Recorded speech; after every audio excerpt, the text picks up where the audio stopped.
আসসালামাইকুম। আজকে বানিয়েছি বড়ি কাবাব গরুর গোশ দিয়ে আর গরম গরম বড়াটা। এখন দেখাবো প্রস্তুত প্রণালী। এখানে বড়ি কাবাব করার জন্য 200 গ্রাম গরুর গোশ নিয়েছি। দেখেন এরকম সলিড গোশ শুধু। আর নিয়েছি এক টুকরা আরশোলা পেঁপে, ধুবো না, একটু আমি বেটে নিব। এখানে লবণ নিয়েছি, এখানে নিয়েছি টেস্টি সল্ট, আর সেই পেঁপে বেটে নিয়েছি।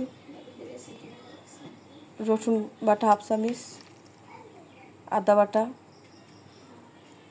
জিরা বাটা, এখানে নিয়েছি মরিচের গুঁড়ো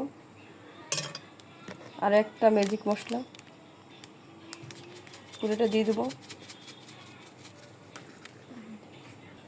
এখন তেল দিয়ে দেবো।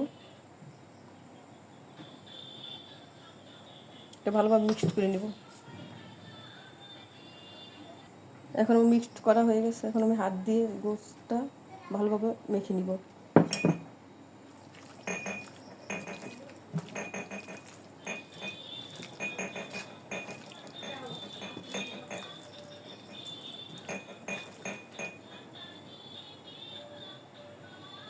আমার মাখানো হয়ে গেছে, আমি আধা ঘন্টা রেস্টে রেখে দেবো ঢাকনা দিয়ে ঢেকে। এখানে মিনি পরোটা বানিয়ে নিয়েছি। গোশটা আমি এখন তুলে আমি কড়াই উঠে এখন হালকা তেলে ভাজবো, বেশি তেল দেবো না। দেখেন অল্প তেল দিয়ে দিয়েছি, তেল গরম হয়ে গেছে, দিয়ে দিয়েছি। 1 মিনিট আমার হয়ে গেছে। এখন আমি উল্টিয়ে নেব।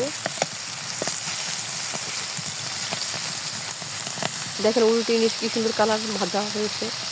দেখতে পাচ্ছেন আমার বড়ি কাবাব হয়ে গেছে। আর সাথে গরম গরম ছোটো ছোটো মিনি পরোটা বানাইছি। এই পরোটা দিয়ে খাবো। আজকে এ পর্যন্ত, আবার নতুন কোনো ভিডিও নিয়ে আপনাদের সামনে উপস্থিত হবো। সে পর্যন্ত ভালো থাকুন, সুস্থ থাকুন। আর প্লিজ আমার চ্যানেলটা সাবস্ক্রাইব করুন, লাইক কমেন্ট শেয়ার করুন। আসসালামু আলাইকুম রহমতুল্লাহি ওয়া বারাকাতুহু।